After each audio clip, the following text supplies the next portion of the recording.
Selalu beri sambil kita sajikan kehadiran junjungan Nabi Sallallahu Alaihi Wasallam, para keluarga dan sahabatnya sekalian, bapak dan ibu sidang jamaah maghrib yang dimuliakan Allah Subhanahu Wa Taala. Kita lanjutkan pengajian kita masih berkaitan dengan bawa waris atau yang mengukurkan seseorang ahli waris untuk bisa mendapat pusaka karena yang ada pada dirinya, sehingga berdasarkan nas yang sahih ia tidak bisa saling mempusakai antara orang-orang yang punya sifat.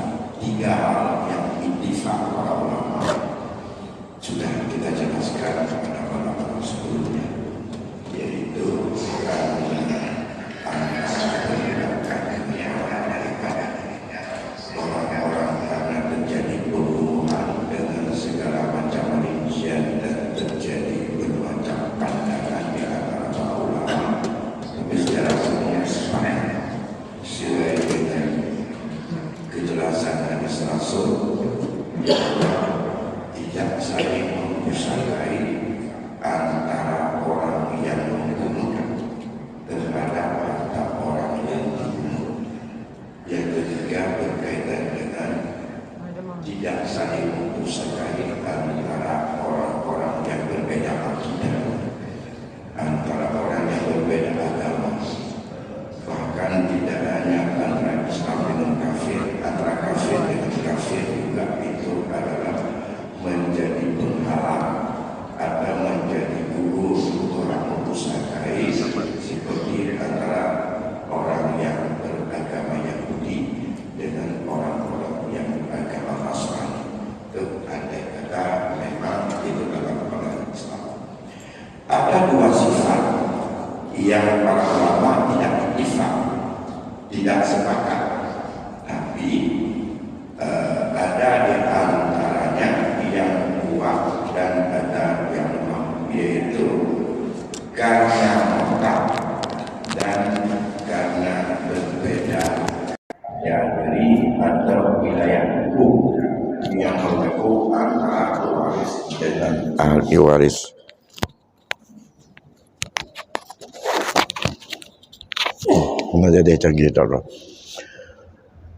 Yang pertama kita jelaskan malam ini, yang terjadi juga tidak begitu ittifaq masalah murtad.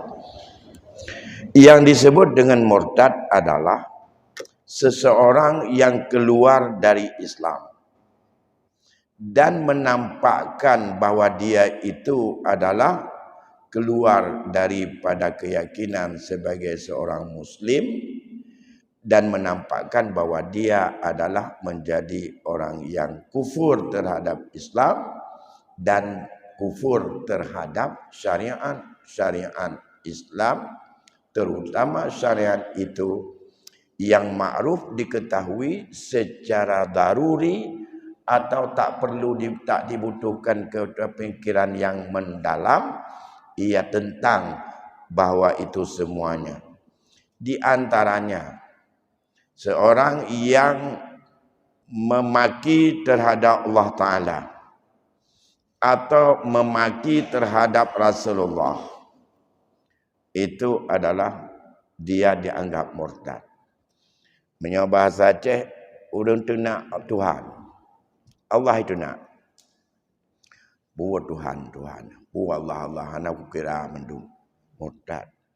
Atau buah Muhammad yang kata bancit bawa baju punakun kan tabangan tanya cik manusia bakam yang tanya buat mengkawai kat nyanti kurang lah. Itu orang yang menuduh bahwa Muhammad itu orang yang tergatal nafsu macam-macam.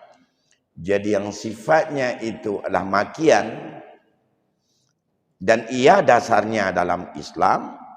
Kalau bukan orang dalam keyakinan Islam tidak apa-apa. Ini dia seorang muslim. Kemudian ia memaki-maki Allah dan memaki Rasulullah, itu murtad. Yang kedua, termasuk murtad, beriktikad atau meyakini bahwa Allah itu ada sekutu baginya. Atau ia ingkar perintah yang maklum dalam agama secara daruri. Ada perintah agama yang perintah itu adalah tak perlu untuk dikaji, tapi secara umum dipahami bahwa itu perintah. Dan ia menentangnya. Kalau tidak melakukan, menentang dengan amalan, itu namanya adalah merupakan tak syukur dan ia berdosa. Tapi kalau menentang dengan kalimahnya, dengan ucapannya, dan menampakkan itu bukan secara sembunyi-sembunyi, itu adalah murtad. Apa perintah agama yang jelas? Termasuk antaranya perintah salat sehari semalam 5 waktu. Perintah puasa pada setiap bulan Ramadan. Ya, Ira kuhana wajib puasa, murtad ya. Ya. Yang ketiga, perintah zakat. Tapi membantah bahwa satu barang yang tidak dalam nas itu wajib zakat atau tidak, itu lain cerita. Tapi membantah tidak wajib zakat secara menyeluruh, itu adalah murtad. Seperti terjadinya perang Yamamah dulu, itu perang orang murtad. Karena mereka tidak mau mengeluarkan zakat lagi. Baik zakat ternak maupun dengan zakat mal yang lainnya. Itu murtad. Bahkan dalam konteks faraid, secara daruri orang sudah tahu bahwa hukum Allah berkaitan dengan faraid adalah lizzakari mislu haddil unsayain. Tidak bisa dimaknai lain. Laki-laki mendapat 2 banding perempuan untuk anaknya andai kata meninggal ayahnya. Andai kata dia mengatakan panenanya hana betul ini agam 2 bagian dengan anik nang taponya hana betul ya. Ya hana beres, ya hana adik. Sadari dikatakan itu adalah bahwa ia mengatakan tidak betul, salah, tidak adil, zalim. Kalau ditujukan zalimnya kepada zalim karena ayat, murtad dia. Oban takun hana betulnya ani inang tabau bagian agam 2. Yang hana betul tu. Apakah itu ijtihad ulama atau hana betul ayat? Ayat hana betul. Kana yusikumullahu fi auladikum lizzakari mithlu haddil unsayain. Tak berkata, Allah telah berwasiat kepada kamu bahwa untuk anak-anakmu lizzakari yang laki-laki mendapat 2 banding bagian perempuan. Takun nya nak betul ya. Sekarang sudah ada satu di antara masyarakat dengan penuh emosi mengatakan nyan hana betul, nyan hana adil. Adi menyokai kun digop yang kon Islam hana masalah, iji kapun kon. Ate kun dia udah tanya ikut gop kun, hati-hati. Bisa saja kita murtad. Mereka maksud hana betul adalah ayat Allah yang hana betul. Jadi murtad. Tanya kan hana betul, hadis Nabi hana betul, murtad.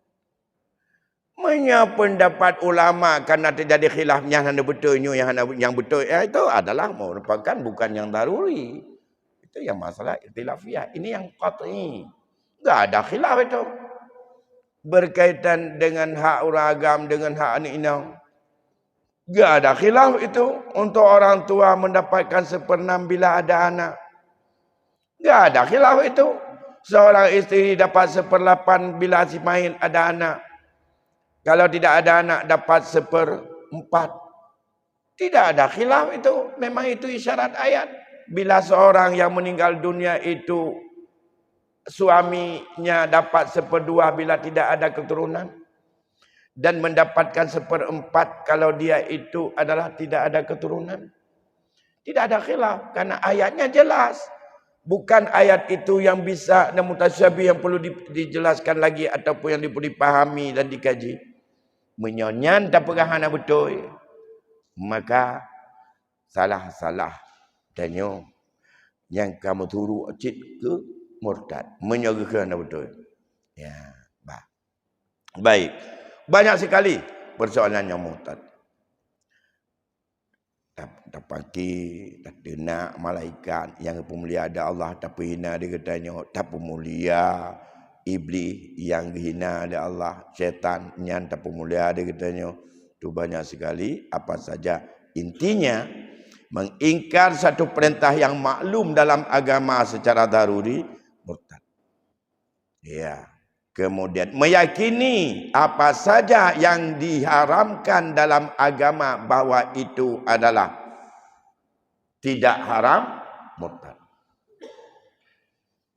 Sama dengan cana dakwah Allah.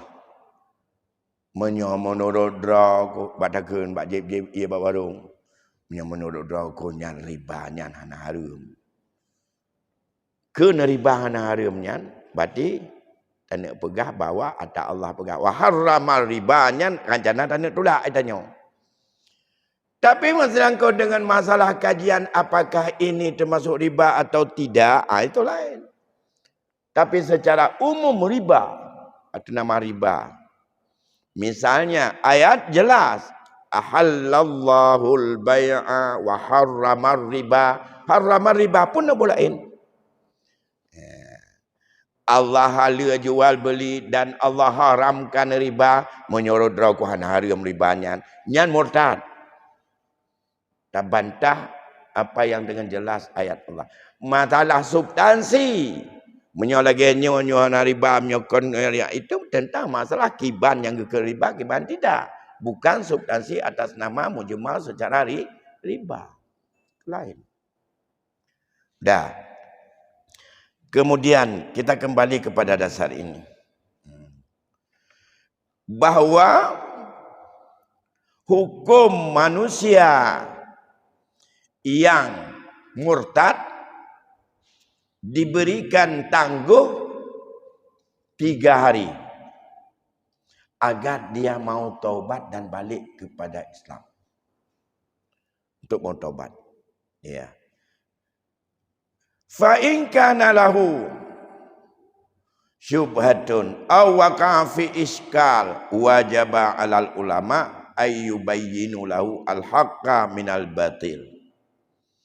Kalau dia ada keraguan-raguan berkaitan dengan itu atau terjadi dia itu kemuskilan atau dia tidak tahu, wajib atas para ulama memberitahu kepadanya yang benar dan mana yang batil, mana yang benar yang menyangkut hukum agama. Kalau dia sudah murtad, bimbing selama 3 hari. 3 hari tidak mau taubat, diberikan penjelasan. Tidak mau tahu, fa in iqtana'a wa ada ilal Islam fiha.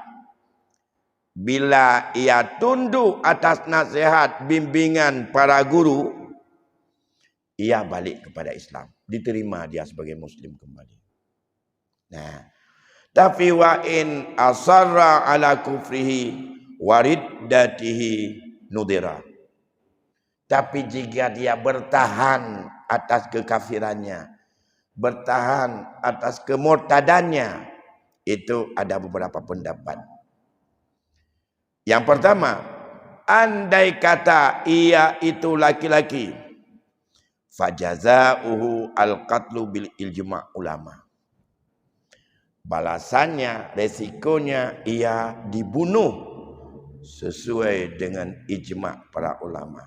Didasarkan kepada hadis yang diriwayatkan oleh Imam Bukhari dan lain Bukhari bahwa Rasulullah sallallahu alaihi wasallam bersabda, "Man baddala dinahu faqtuluhu." Siapa yang menggantikan agamanya dari Islam pindah, faqtuluhu, maka bunuh olehmu akannya. Ini kalau yang laki-laki tidak ada khilaf. Karena perintah Bagaimana kalau perempuan? Amma idza kanatil ma imra'atun faqala Imam Asy-Syafi'i bi annaha tuqtalu li umumil hadis sabiq. Kalau yang murtad itu perempuan dan setelah diberi tangguh 3 hari dinasihati baik-baik enggak mau dan bertahan dalam kemurtadannya, maka ia adalah dibunuh juga berdasarkan umum hadis tadi yang diingatkan, man baddala dinahu faqtuluh. Namun menurut Abu Hanifah, Imam Hanafi, tidak dibunuh perempuan yang murtad, tetapi si perempuan itu dipenjarakan sampai mau taubat ia atau sampai mati dia. Tidak dibunuh, tapi kalau mau taubat sampai taubat balik ke Islam. Ini pendapat Abu Hanifah. Kalau enggak mau taubat sampai meninggal dalam penjara itu, tahan terus. Tidak ada batas. Ya, tapi tidak boleh dibunuh karena ada larangan dalam hadis yang lain, Rasul tak boleh melarang kita untuk membunuh perempuan. Nah, ini pendapat Abu Hanifah. Itu hukum. Kita belum sampai kepada masalah berkaitan dengan warisan. Ya. Menyangkut dengan masalah orang murtad. Apabila ia bertaubat kembali kepada Islam, kembalilah baginya itu hukum sebagai Muslim saat itu juga. Yang kerja baik malai-malai bertaubat. Dia murtad, pergi balik dalam truk dia urut, dalam batal dia urut atau bertaubat balik Islam, maka jadilah ia saat itu menjadi Muslim. Ya. Begitu juga imam mazhab yang 4, Hanafi, Maliki, Syafi'i, Hambali, mengatakan bahwa harta orang yang murtad pada ketika murtadnya dan sebelum matinya atau sebelum dibunuhnya itu ditawakufkan dan tidak berhak bagi si murtad dan bagi selain untuk digunakan, ditasarufkan, dijual, dipakai apapun. Saudara murtad. Saat ia murtad itu, selama murtad, apakah harta itu harta saat murtad atau sebelumnya? Ya orang ke murtad, iji hanya pakai hartanya, di orang lain hanya pakai hartanya, yang kena tawakuf, yang pendapat daripada mazhab perit. Tawakuf hartanya, tetap bertahan lagi kembali ke Baitul Mal, ke kas negara kembali. Ya. Tapi kalau dia bertaubat nanti ia bisa untuk menggunakan dari harta itu. Tidak boleh ada yang tasaruf, ditawakufkan sampai kita melihat dia seperti apa. Namun Abu Yusuf dari mazhab Maliki dan Muhammad dari mazhab Abu Hanifah, ia mengatakan orang murtad mentasarufkan hartanya ketika itu adalah bisa gol dan bisa sah atau boleh. Itu ada pendapat. Jadi kalau pendapat berarti ini khilaf walaupun bukan imam mazhab tapi pengikut mazhab di antara mereka. Kemudian bagaimana berkaitan dengan harta warisan? Apakah harta orang murtad itu? Yang pertama, hartanya itu bisa diwarisi oleh kerabatnya yang belum meninggal kalau dia meninggal dunia, atau ia sendiri juga bisa mendapat warisan dari keluarganya yang meninggal apabila ia itu adalah ada keluarga yang meninggal. Ini terjadi beberapa persoalan. Seorang yang murtad ada 2 masalah. Yang pertama, kalau dia meninggal atau dia itu dibunuh apakah mati dia, hartanya bisa untuk diwarisi oleh kerabatnya yang Muslim? Apakah harta itu, apakah harta yang didapatkan saat ia murtad atau harta sejak awal? Yang kedua, andai kata dia murtad dan dalam keadaan murtad ada keluarganya yang meninggal, ahli warisnya, apakah dia bisa mendapat pusaka? Ya, apakah dia punya hak untuk mewarisi? Nah, ini punya beberapa pendapat. Pendapat yang pertama, dalam mazhab Maliki, orang murtad jika tetap dalam kemurtadannya sampai ia meninggal dunia atau dia dibunuh, tidak diwarisi oleh seseorang dan tidak mendapat warisan dari siapapun. Wa malu fi, hartanya sama dengan harta rampasan perang dan diserahkan lil baitil malil muslim, ke kas negara orang Islam. Hana cok mesti doa pusaka ba orang murtad. Kok kaya haji pekehartanya ataji mita segolom jih murtad atau hartanya jimita saat ia murtad dan ia meninggal, hartanya tidak diwarisi oleh siapapun.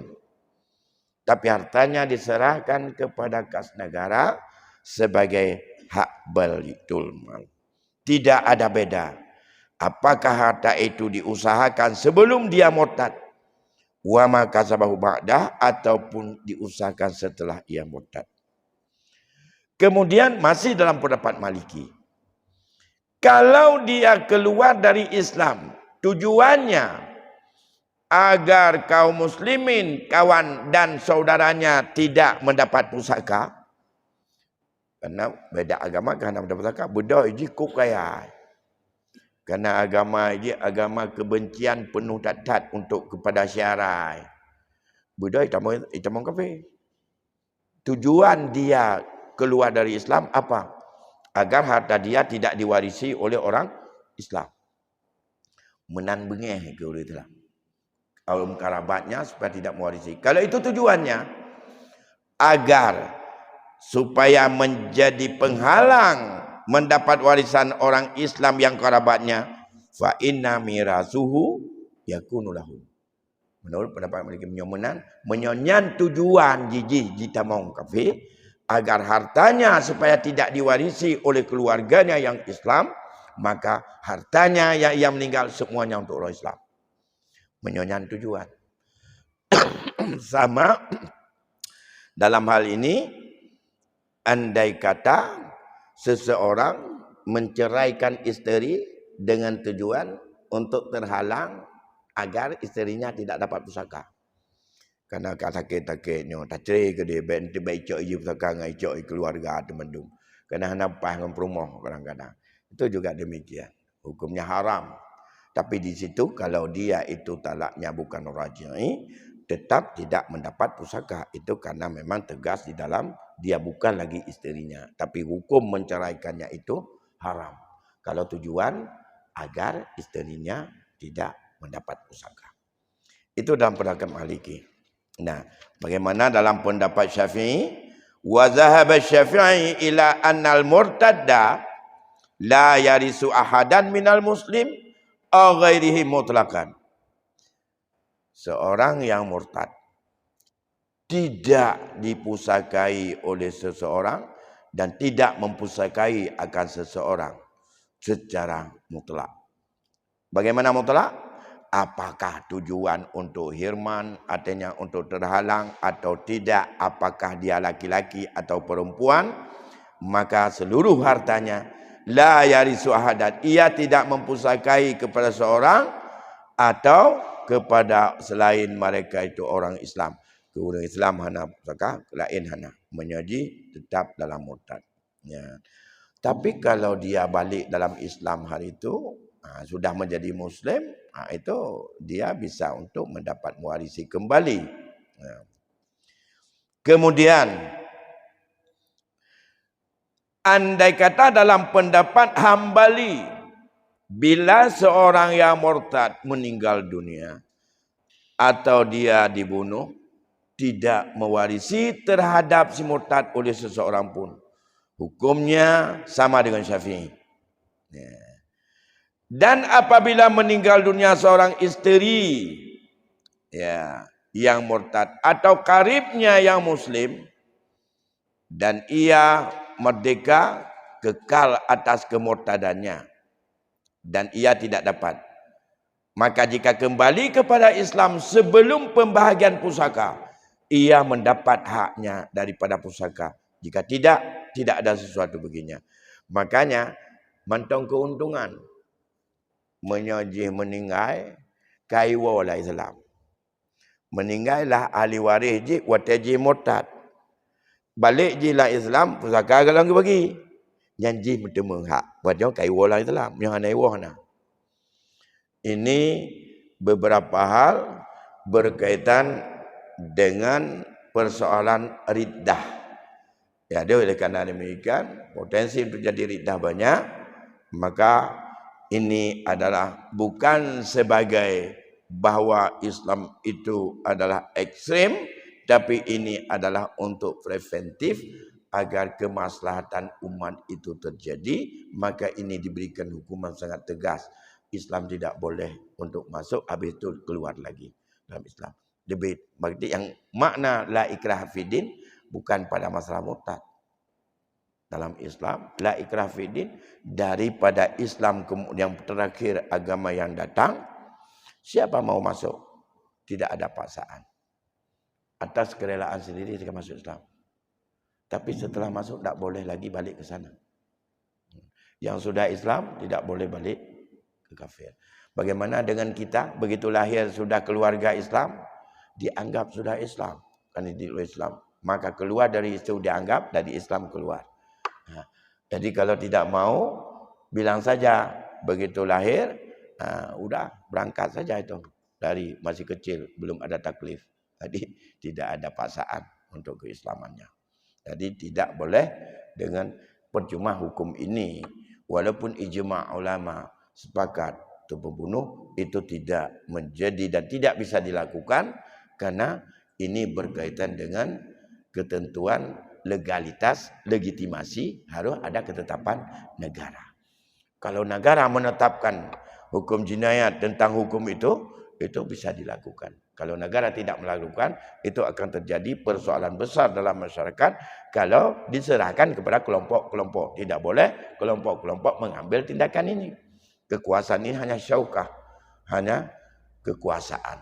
Jadi kekuasaan pengadilan, kekuasaan dari qadhi, kekuasaan daripada negara.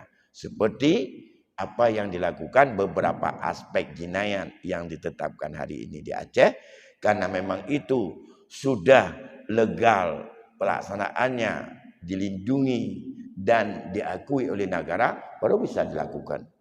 Walaupun belum habis, kita selalu berdoa semoga pelan-pelan semuanya bisa habis.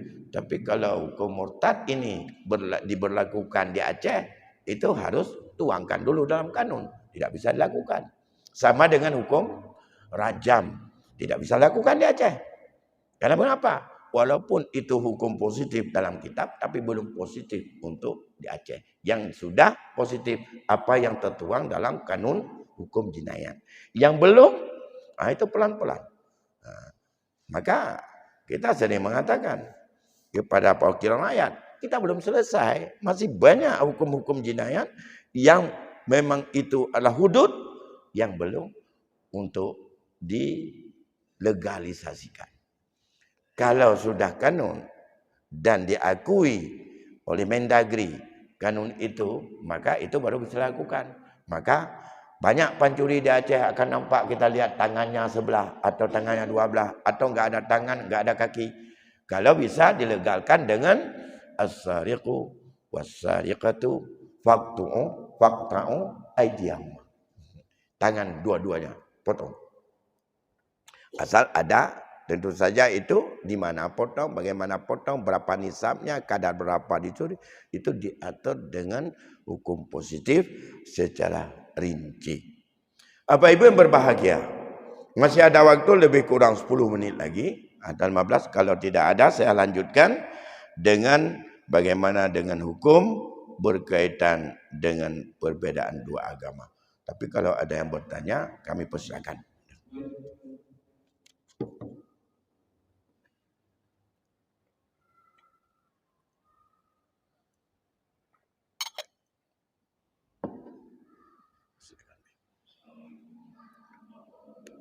Waalaikumsalam.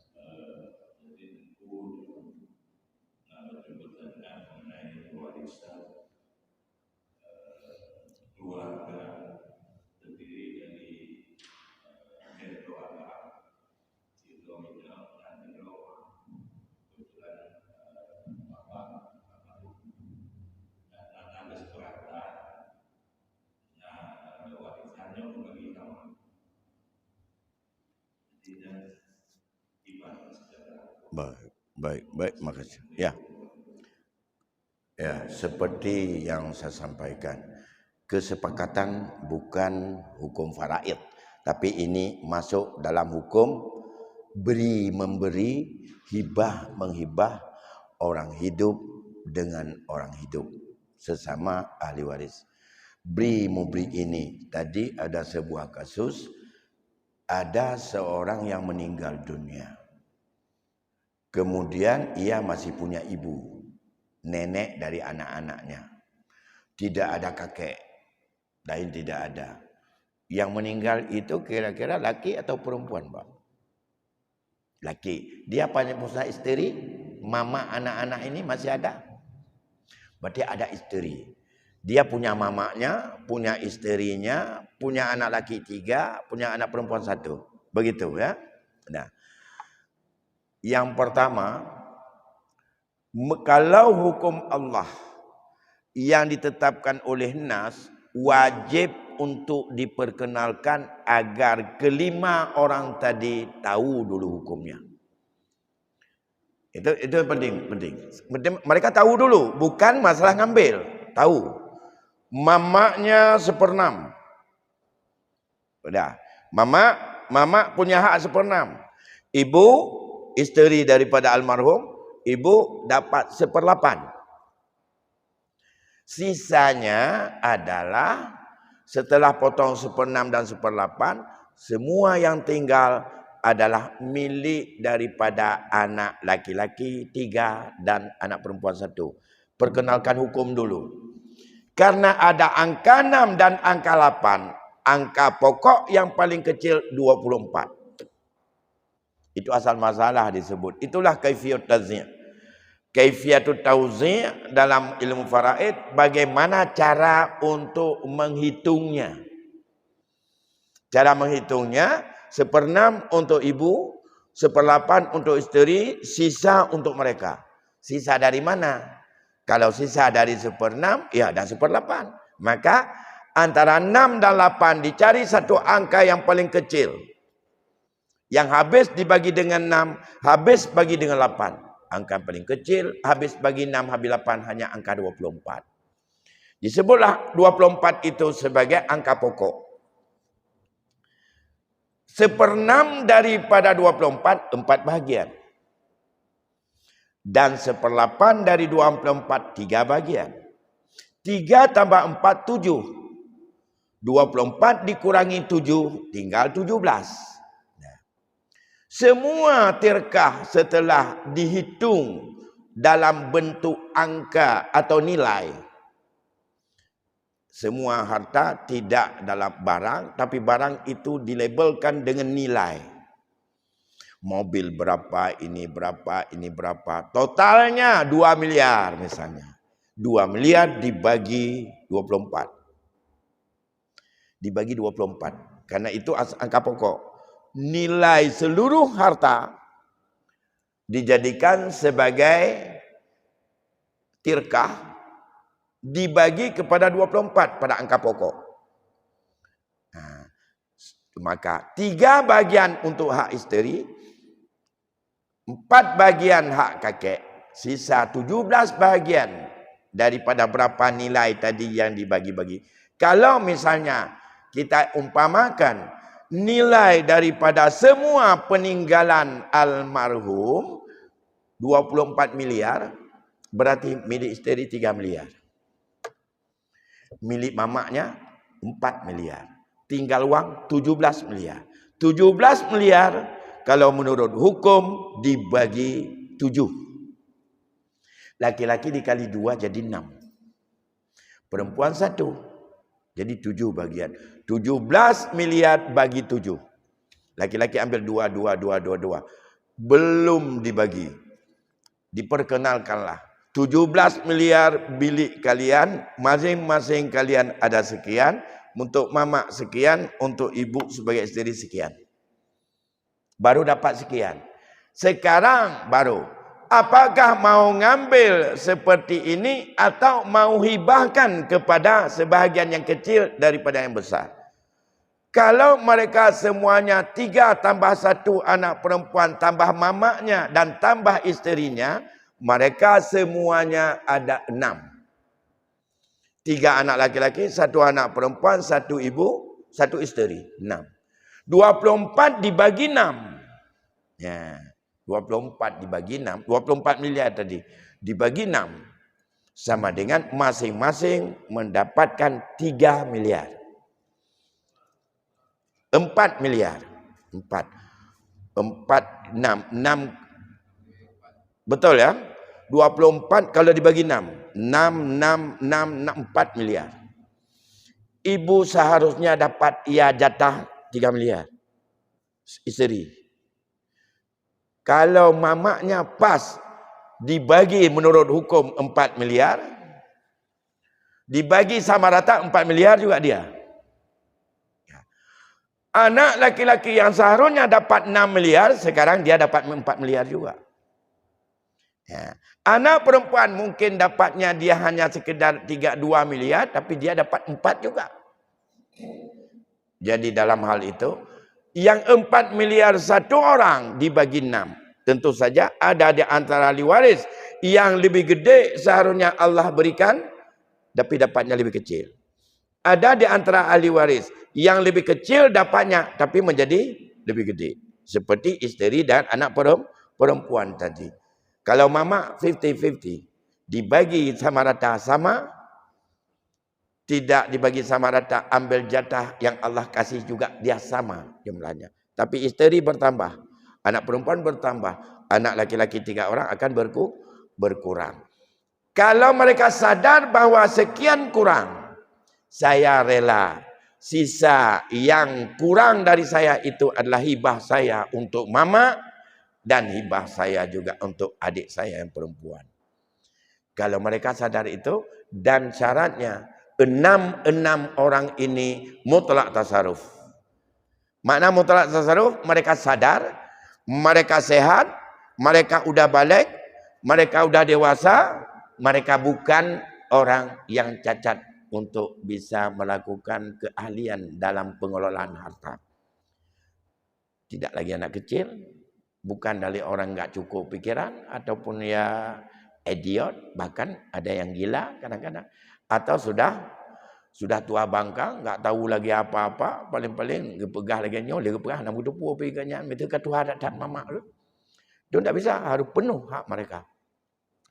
Maka pembagian sama rata. Atas kerelaan mereka berenam, tapi di situ yang menentukan rela 3 anak laki-laki. Karena hak mereka yang akan berkurang. Untuk ibunya 1 juta, 1 miliar. Untuk adiknya yang perempuan adalah juga lebih kurang. Ada 500 per anak laki-laki akan kurang. 500 juta. Kalau dihitung secara angka-angka akan dapat. Kalau itu disadari, maka musyawarah mufakat bagi sama rata itu adalah sah dan tidak akan timbul penyesalan. Bari terbangun atas taradin, karena mereka tahu siapa, berapa yang hak mereka, tapi berapa mereka ambil, yang tidak mereka ambil merupakan kerelaan dan atas kesediaan serta atas kejujurannya dan atas keikhlasannya dia menghibahkan kepada yang lebih kecil dapat, pada adiknya. Kalau itu sadar. Maka sering saya katakan, berkaitan dengan pembagian sama rata, 2 tahap. Bahkan 3 tahapan dalam hukum faraid tidak boleh ditinggalkan. Yang pertama, tinggal satu aja. Karena ilmu faraid itu adalah ilmu tentang menyangkut pengalihan peninggalan orang mati kepada ahli waris, mengetahui siapa ahli waris, mengetahui berapa bagian ahli waris, dan mengetahui cara pembagiannya. Sekarang mau tinggal satu. Yang pertama, dia tahu berapa harta. Harus mereka tahu. Yang kedua, harta semuanya berapa. Kemudian, ya, siapa yang jadi ahli waris dan berapa hak mereka. Ya. Tadi tidak ada yang lain, hanya ahli warisnya tadi 6. 3 anak laki-laki, 1 anak perempuan, seorang istri dan seorang mama. Mama si Main, ibu si Main. Udah tahu ahli waris. Lain tidak ada ahli waris.